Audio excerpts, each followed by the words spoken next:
আসসালামু আলাইকুম সুপ্রিয় ভিউয়ার্স এন্ড খামারি, আশা করি আপনারা ভালো আছেন। আমরা নাহার ডেইরির এর আগের ভিডিওটাতে হাঁসের যে 11 বাচ্চা আছে সেগুলো দেখেছি। এবার আমরা ডেইরি ফেডারেল ডেইরি যে গরুটা কি সমস্যা ছিল আমাদের এক সপ্তাহ আগে, আজ থেকে 7-8 দিন আগে উনি আমার ফোন দিয়েছিলেন।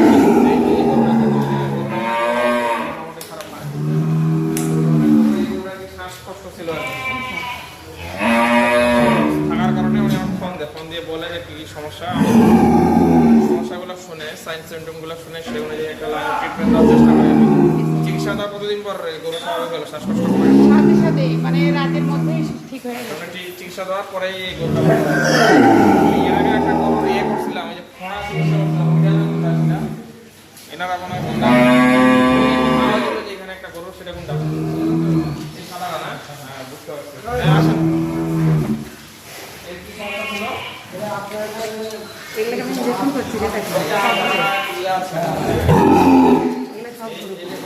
এটা অনেক দুষ্ট গরু, কিন্তু ওই সময় দুষ্ট ছিল, এখনো দুষ্টমি করতেছে আর কি। 52 নাম্বার গরু না কি লেখা আছে,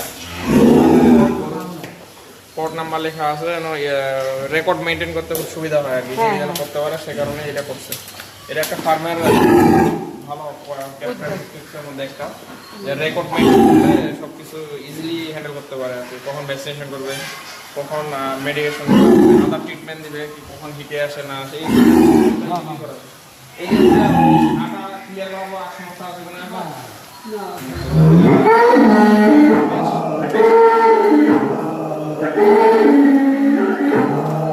যে সাউন্ড।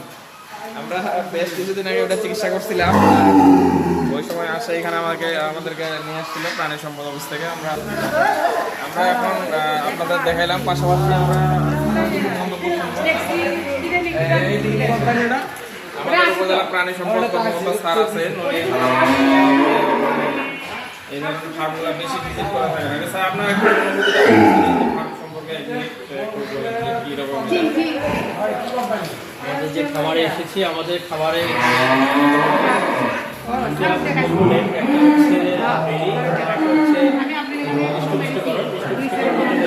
রাখা হয়েছে। মোটামুটি ভালো আছে এবং সামনের কুরবানিকে উপলক্ষে এখানকার যে যাবতীয় কার্যক্রম ম্যানেজমেন্ট থেকে মোটামুটি সন্তোষজনক। তারপরও সঠিক সময়ে যদি আমাদের ভালো করতে চাই, এটাকে ফিড ম্যানেজমেন্টের উপর গুরুত্ব দিতে হবে। পাশাপাশি হচ্ছে আমাদের এখানে যে স্টেরয়েড জাতীয় বা কেমিক্যাল জাতীয় কোনো ওষুধ এখানে ব্যবহার করে না। আপনাদেরকে এখানে বাইরের কোনো ফিড দেওয়া হয়। ঠিক আছে, ধন্যবাদ স্যারকে ধন্যবাদ। এই মোটামুটি নাহার ডেইরি এটা আমি যতদূর জানি স্যারের ওনারা মেনটেন করার চেষ্টা করেন। ফার্মের যে মালিক উনিও কিন্তু একজন হিউম্যান ডাক্তার। স্যারের সাথে আমি যতদূর মানে দেখছি নেটে দেখা রেগুলার একটু পরামর্শ বা কখন কী করতে হবে না হবে, কোন সময় কী করবে না হবে, এই পরামর্শগুলো এখান থেকে নিয়ে আসবে স্যারের কাছ থেকে ডাক্তার। পাশাপাশি আমিও প্রায় 2-1 বার আসার জন্য এখানে 2-3 বার আসছি। তো একটা জিনিস ভালো লাগছে, এখানে ভিতরে অনেক বড় বড় কিছু গরু আছে, খুব বড় বড়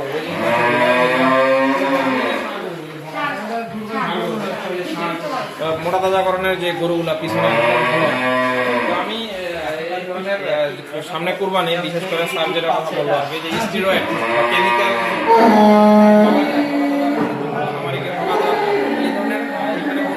আপনারাও চেষ্টা করবেন আপনাদের গবাদি পশু প্রাণীগুলোকে ওই ধরনের খাবার, অনেক সময় ব্রয়লার ফিড খাওয়ানো এক ধরনের ক্ষতির মুখে পড়ে যায়, কিন্তু ওই জন্য এই কাজগুলো আপনারা কেউ করবেন না। পাশাপাশি আপনারা অল্প সময় অধিক মুনাফা পেতে গেলে গরুকে অবশ্যই 24 ঘন্টা পানি দিয়ে রাখবেন, রেশন ফর্মুলেশন অবশ্যই মেনটেন করবেন, পাশাপাশি ডিওয়ার্মিং করবেন। এই শিডিউলগুলো ভেটেরিনারি হাসপাতাল আছে, সেখানে গিয়ে যোগাযোগ করবেন। আমাদের উপজেলা ভেটেরিনারি সার্জন আছে, প্রত্যেকটা উপজেলা এই কাজগুলো আপনারা করবেন। পাশাপাশি আপনাদের আরেকটা কথা বলি, যে অধিক লোভে যারা স্টেরয়েড বা বিভিন্ন কেমিক্যাল প্রোডাক্ট ইউজ করে তাদের বা ব্রয়লার ফিড ইউজ করে তাদের কিন্তু অনেক সময় স্টক করে গরু বিভিন্ন সময় বিভিন্ন জটিলতা দেওয়া হয়। এই কাজগুলো করে তাদের আসলে বেনিফিটের আশায় কাজ না করে কিন্তু লসের মুখে পড়ে যায়, তারা নিজেও বোঝে না। সামনে কুরবানি, ওই জন্য আপনারা হালাল পন্থায় এই প্রচেষ্টা সেগুলোকে তাহলে হচ্ছে হালাল উপায় অনেক বেশি বেনিফিট